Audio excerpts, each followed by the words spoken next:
Kana din sa atong area sa Roro Cordoba, Cebu. Nya dayang salamat sa pagpadayon sa inyong automatic tungod sa atong patulungan sa atong simbahan. Unya angay atong gibawan ang kining atong programa una gini pagtugod sa atong Archbishop Tugbo, Archbishop Alma, ingon man sa atong mga dukuan sa atong defenders, atong advisor Bastok Fernandez, Brad Adam, DOH, punya diri po sa parokya sa Cordoba, sa parokya sa Cordoba, Father Ramil Baloron, o si Father Alvin Lau, kung atong Paris Press o Assistant, yung man si John Paul Pero, atong CFD chapter sa Cordoba. So, salamat kayo, mga biring itong tanan, ingon man sa kumakubanan, nagtuto, Lucky Jewel, si Buddy Ruin, o sana na nga, memro sa street fixing, bisag wala mapilin ni, no? Wala makuyog na mo. So, may gabayin itong tanan niya, padayon ta, sa pagpambit, sa atong pagtulunan sa simbahang Katoliko, aron masayon ka ni ini. O doon tayo condition sa atong pagtuo. Aron di ka malabni sa laing relihiyon. So atong timaron na siyang Biblia, tradition of magisterium. So inyong tag-Biblia, itang tanan, nakasabot sa kaniyana. No? So ulong sa Diyos, no? Ngayon langdagan sa Espiritu Santo. Yan langkod na siya daan o bagong tubon. So kang Biblia ay ulong din siya sa Diyos. Unya ang Old Testament na ikan sa Genesis. Tumakabyo 45 kalibbo na siya. Unya 27. Sa bagong Testamento, from the full gospel down to the Revelation, total ay 72 books. Nga dagang kay konsilyo nga nitabos simbahan ni Ana, konsil sa Nisia 325 AD, na sa kanaog nga ang Biblia all na nyo 72 books sa niya. Nga gisudan na sa nagdaing mga konsilyo sa atong simbahan. So na siya ay Bible. Kunya, kaya ang suranan sa atong simbahan, dili man Biblia lamang, kundi Bible, tradition, and magisterium. Unsa man ang tradition, ito ba, by word of mouth, nga wala masulat dyan si Biblia. So, ang gidawat, nato. So, ato ng, ang mga pagsulat, pinagi sa mong wali o sulat kung tradisyon. Doon na gisipika ni San Pablo. Aduda na tradisyon diha sa Biblia nga gitudlo nga ipadawat nga gitawag siya og apostolic tradisyon. Sa may example na sa Matthew 2:11, adunay tulo ka trilabot o tulo ka wise men. Ayusan diha unang Baltasar, Gaspar, at Melchor. So kana gikan na siya ang mga binaba, no? Nagitudlo sa atong simbahan kung tradisyon. Kung di ka modawat o tradisyon, kung kanang puntuha diha, wa ka kahibalo diha. Kaya sa Matthew 2:11, wa man masulat. Pero ato na siyang mabawaan, pinaagi sa tradisyon. Binaba nga ato nga sunod nga mga pagtulunan. Kunya, magisterium. So kining Biblia di ay dunay nga giapuin sa Ginoo nga magtutudlo. So dili sa ingon o pasabot nga mag-iya ta og interpret diha sa Biblia. Kay dunay na gikamisyon sa atong Ginoong Kristo nga magtutudlo. So muna nasugaranan nato sa kamaturan. Biblia, tradition, and magisterium. Kung matutudlo diha sa Biblia. So, apa na doon mga igsunan nato nasupak sa atong pagtulunan na tulo kasiguran nato ang Biblia o tradisyon. Kaya sa mga dili Katoliko, ang ilang baruganan, Biblia lamang. Wala sila tradisyon. Di na sa mutuo ng tradisyon. Kung dili na sila mutuo niya na magtutuglo o magisteryo niya puwing sa atong Ginoo Hesus Kristo. So, ang kaubuton sa Ginoo, pangutana na sakto kaya ang baruganan sa mga dili Katoliko, ang atong tubag na dili na sakto na Bible alone. Kung Biblia lamang, kung sura.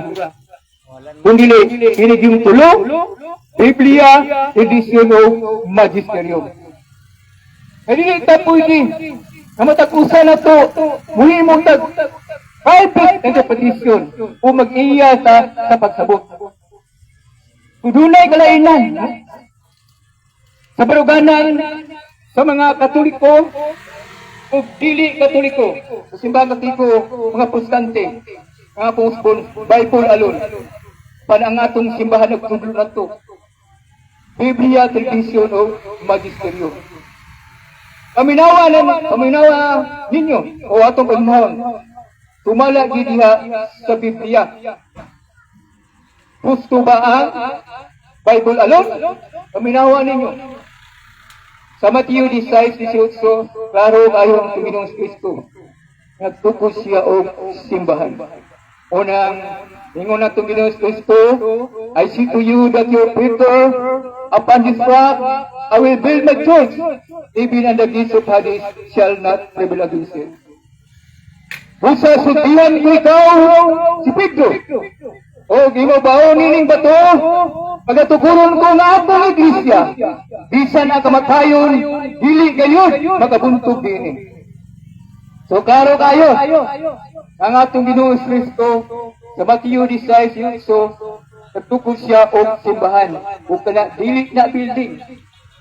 Ang ipasabot niya na sa Mateo 16, na pag-ingon sa atong Ginoong Kristo, kuron ko nga pang-iglesia, una siyang the people of God, ang bagong piniling katauhan sa Diyos, nga nagsugod sa mga apostol sa 13. Unya, kining mga 12 ka mga apostoles,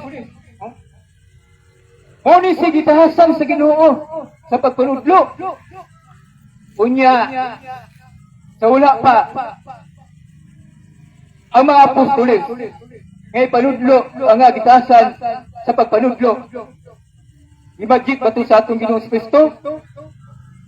Dili, kung dili, niya miyagi o training, niya ipagpasaran pa sa Espiritu Santo, niya sarili, pagmisyo na nila, niya dirpumindar yun, ipadala yun sa atong Ginoong Kristo. Walang sa may gingon diya sa Mateo 28:19. Ngayon atong Ginoong Kristo, nato siya mga apostoles, go therefore and make disciples in all nations, and baptize them in the name of the Father, the Son, and the Holy Spirit. Niya sa 20, teaching them to observe all that I have commanded you. And behold, I am always until the end of time. Panglakaw mo nga Diyos ka ng katawhan sa tibuok kalibutan. Imuha sila nga ako na tinunan, ug bunyagi sila sa ngalan samahan, sa anak o sa Espiritu Santo, ug tudluoy sila sa tanan nga akong gisugo kaninyo. So klaro, kung kabuton sa Ginoo, the will of God, kining pagpakailap sa pulong sa Ginoo, not Bible alone, dili Biblia lamang. Kaya ang simbahan, natukod pa. Katong giskutan sa Mateo 16:18. Kunya ang atong Kristo nagpili pa. Kunya mao ni siya itahasan. Kapag pangakaw, pero manudlo kayo sa ibuok kalibutan. So, kung atong paminahon ang Mateo 28:19 hangtod sa 20, klaro na ang atong Ginoong Kristo ikumisyon ng unang mga magtutudlo ng mga 12 ka mga apostoles nga mao'y manglakaw o magatudlo sa tibuok kalibutan. Kasato pa na ang Biblia, na ang simbahan, na at itaw na labasa, pa ang simbahan o gimahimong magisteryo o magtudlo diha. So dunay gikomisyon sa atong Ginoong Kristo. So dili Bible alone, klaro kayo sa Mateo 28:19. Ingon pa si Kristo ngadto sa mga apostoles. Tudloi sila sa tanan nga akong gisugod kaninyo. Sa ato pa, una na magtutudlo na nagsugod sa mga apostoles. Ay tungod sa tibuok yun kamatuuran. Klaro kayong gingon sa Kristo Mateo 28:20. Tudloi sila sa tanan nga akong gisugod kaninyo. O siya, doon ay pangitan na, Brad, nga namatay naman po sila mga apostolis, Brad. So, wala dito sila ang magtutudlo ng mga apostolis. So, pwede na na mag-iya-iya tagsagot o pinupit sa Biblia, mauna kami mga apostante, Bible alone me, and namatay na kuno ang mga apostolis. Tinuod ng namatay ang mga apostolis, o dili gyapon Bible alone. Ano man? May gitawag na ito, the College of Bishops, ang season, ang sumusunod sa mga apostolis, naman siyang College of Bishops, upungan sa mga obispo o sa mga pari, successor of the apostol. Kasi ito pa, dili ka pwede mag-Bible alone, kaya naman, dula na sa siso o sumusunod sa mga apostolis. Pag inyong galing sa siso, sumusunod sa mga apostolis, hawa pa mga matay ang mga apostolis, o mga sumusunod, mabasa pala diya sa Biblia, Brad.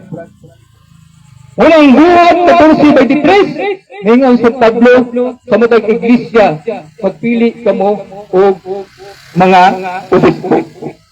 Magpili o mga pangulo. So, dumagin, iskutan ni San Pablo, nga magpili o pangulo sa ilang pagpablik ministry sa mga apostolis. Nga, Tito 1:5, si Pablo mingon, ibilin kay ikaw sekreta, aron ikaw may magtiwas sa mga butang wala pa man o magtudlo kag mga pangulo sa matag bunsod. Pero sa kisang mga pusod, is the College of Bishops. Muna nga, ang public hindi mo nang namatay si Tito ninyo kayo na 64 o 67, isip ko sa kasunod papa. So, doon may doon tayo sa mga apostolis nga sumusunod. Nga nahimok pa galing mga obispo o Santo Papa. Insa mang ikadulang Santo Papa, Roman, si Saint Lenos. Siya may Santo Papa niya sa tuig 67 to 79 AD. Unya, sana si Lenos. Isgutan pa ng San Pablo sa iyang sulat sa 2 Timoteo 4:21 nga adiha ang ngalan ni Lenos. Kanimo siyang obispo o kanimo po siyang Santo Papa. Si Cristo, katulong nga Santo Papa, obispo gihapon siya. Kumusunod gihapon siya sa mga apostolis. Eh siya may Santo Papa niyang 79 to 91 AD. Punya, si Clement, ang ikapat na Santo Papa, niyagi man siya pagka-obispo. Hindi mo kamahimong Santo Papa kung di ka mo agi pagka-obispo. So siya obispo. Ngayon ang higayuna sa 91, no? 91 to 100 AD. So ikaw pa siya nga Santo Papa. Kunya ikalima, no? Si Bishop Ibarato. Ikalima po ni siyang Santo Papa. So doon kay sila sa mga apostoles. O si Pope Alexander Uno. Siya mo Santo Papa ni Higayuna o 109 to 119 AD. So, unang dunay mga sumusunod sa mga apostoles, nagsisol apostol, nga perti pag sila, doon sa 12 ka mga apostoles. Kasi sa ila to, nga diha sa Biblia, ila pang nisugdan. Nga sila nahimo pa ganun isang uban nilang mga obispo na sumusunod sa mga apostoles, nahimo pa silang Santo Papa. Doon sumusunod. Si Saint Ignacio, Bishop of Antioch, 107 AD. So wala ni si Bishop ni Antioch, wala siya mahimong Santo Papa. Si Irenaeus, Bishop of Florence. So, si Polycarp, Bishop ni Santa Smyrna. Nga, ini sila may turunan. Nila ni Juan Evangelista. Kaubang sila ni Saint Paul. Pwede pag yung duula. Mga obispo niya ng sigayuna. Muna, ada sa siso o bapos, muna siyang kapulan sa obispo. So, di ka pwede. Pag-indupit ka sa diha sa Biblia o kagawin ng Biblia, kaya naman ang simbahan ng lingkuban sa mga obispo, na mao'y sumusunod sa mga apostolis, sa sison, so nagpadayon hapon na ay gitawag na ito o magisterium. Klaro kayo diha sa Biblia. Ngunit siya ang kamaturan. Biblia, edisyon ang magisterium. Munang dunay mga tanah. Kato mga pare, Brad. Nga gisgutan niya, no? At ito mga panapostolis. Nga mo gipadala sa atong Ginoong Kristo. Pag nato mga tus tanang katauhan sa tibuok kalibutan, mo sila pamatunan mo yagi sila sa ngalan samahan sa anak ni Santo. O tanang mga pare pa sila. Ang atong tubag. Mga pari ko sila kay Marcos 3:14 sa King James Version. Sa King James Version, iordinahan ni Kristo ang 12. Unya, sa 12 ka apostol, usap pa ganin nga himo nga sa Papa mauman San Pedro. So mga pari ko sila. Una nga, ini nga tong pag-preaching, pagpaambit sa pagtulungan sa Ginoo. Daghang matatunan na ini. Masayot ka sa simbahan Katoliko, matungod sa mga pagtulungan sa simbahan Katoliko. Una, kung di ka madawat sa mga apostolos sa ilang mga palubyo, o di ka madawat ya sa simbahan, kung sa may tabo, nato, kung yan ang mga lungsod o mga tao nga di madawat, kay Bible alone ra kuno, so paminawa ang giingon ninyo. Sa Matthew 10:14 hangtong sa 15. Klaro tayo. Nga San Matthew naghimong siya warning sa dili mo dawat sa simbahan, sa dili mo dawat sa mga apostol. Matthew 10:14 hangtong 15. Nga dili mo dawat yung lungsod. Itaktak ang inyong mga abu kaysa adla sa pagtukom mas maluoy pa ang suduma o gumura. Nawa, dunay person. Kung di ka mudawat, ipandulog sa mga apostolis. Kung dili ka mudawat sa ilang presensya, kung magsalipway ka. Una nga, alang sa kayasahan, sa kaluwasan o patapos sa kamaturan, ato ning timanan, Biblia, edisyon o magisterium. Hindi ka malimot nga ng mga Katoliko. So, kailangan na may Biblia, tradisyon, ang magisterium, tumala sa kabutong sa Ginoo, kung sa kanang pag-ingon nga Bible alone. Dili inaisakto, huwag man na diya pinagi sa Biblia, usa na ka na kong kasaypanan. E dili pwede maghimo-himo amag, e gawin kapag interpret diya sa Biblia. Agang masampul dia sa Biblia. Kung mabasa-basa ka dia sa Biblia, dili ka kasabot. Katong buhat uso, 29 ingat Diyos 31. Usa tayo nuko. Magbasa siya sa Biblia sa tubig ni Propeta Isaias. Ang Espiritu Santo gimingon. Ngadto kang Filipi, at tuwa ang usa kang nuko. Iblis siya. Ulungutan na sa Filipi na yun. Dito sa Yunuko, nagbasa sa tubig ng Propeta Isaias, nakasabot ba ka sa imong ibasa? Ito ba sa inuto? Kung saan man pakabot ni kunulay, unang giabwa ni Felipe, ang karawahi, unang Biblia, division and magisterium. So, dunay po kasabot, na dunay Bible, dunay magbabasa, so dunay po magtutudyo, na ang simbahan, magtutudyo, matumusunod sa mga apostolis. Maunay kamatuuran, brothers and sisters. So, salamat sa inyong pagpaminaw, kay ulan na ba, na ako ni tapuson, mayong gabi itong tanan, na hinautom ka nga ang Diyos, makuban ka nato, kung magpanangin sa atong mga panaw, sa tatagsa na ito sa mga buwan. Tudangan salamat sa inyong gabi itong tanan. Ikaw na finishing ba? Finish?